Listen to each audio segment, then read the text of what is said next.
Sa iyong mga matang mo'y ganda o binibining. O ang isang katulad mo ay di na dapat magpakawalan. What a beautiful name it is, the name of Jesus.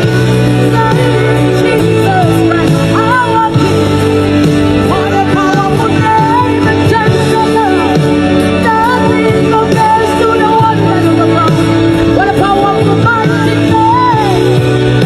The name of Yahweh was not saying that you are the Lord. Nagloko ka rin naman, oo, di ka lang nahuli. Pero bakit sa'kin mo? Because he